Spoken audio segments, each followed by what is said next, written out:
Hey y'all, listen, God is a miracle working God, and God is doing exceedingly abundantly more than you can ask or think. Ephesians 3:20 has been my go-to this season, as well as Amos chapter 9 verses 13 through 15. That God is going to do it so big, it's going to be one thing on the heel of another. It's going to happen so fast your head is going to swim. And God has done that. God has answered my prayer. God has given me my suddenly. But God told me not only suddenly, but suddenly after suddenly after suddenly. So this is just the beginning.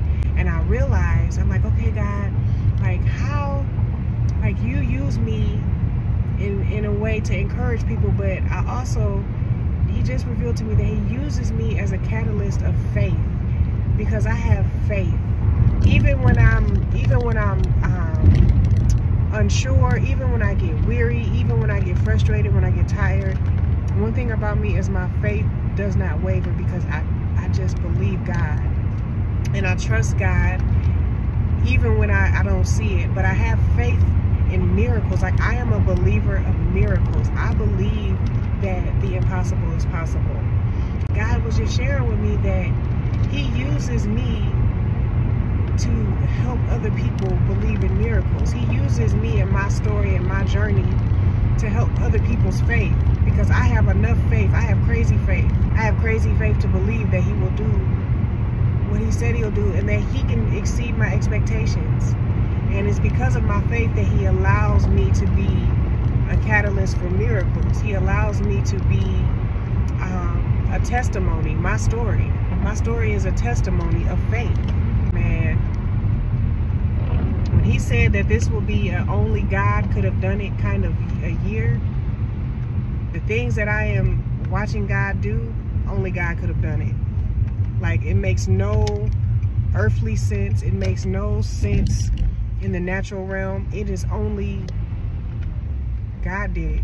Like, when he said that's the type of year and season that we're in, he meant that. And so if you don't learn anything else from my story, if you don't learn anything else from watching me, from the things that I post, please know and understand that this thing is a faith walk. You can have all the biblical understanding, all the doctrine, all the teaching. You can know every scripture forward and backward. You can be a theologian. But if you don't have faith, it's impossible to please God without faith. And he meant that. This is a faith walk. God uses me to help others. And I realize now that that season, when he said from the pit to the palace, he meant that. And he said suddenly, he meant that.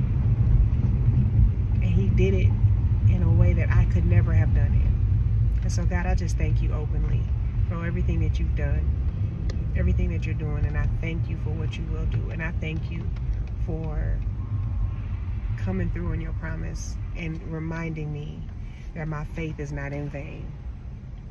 It's impossible to please God without faith. Impossible. It's impossible.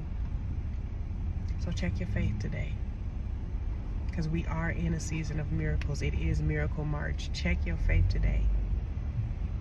You can't say you believe it and you don't really believe it. Check your faith today.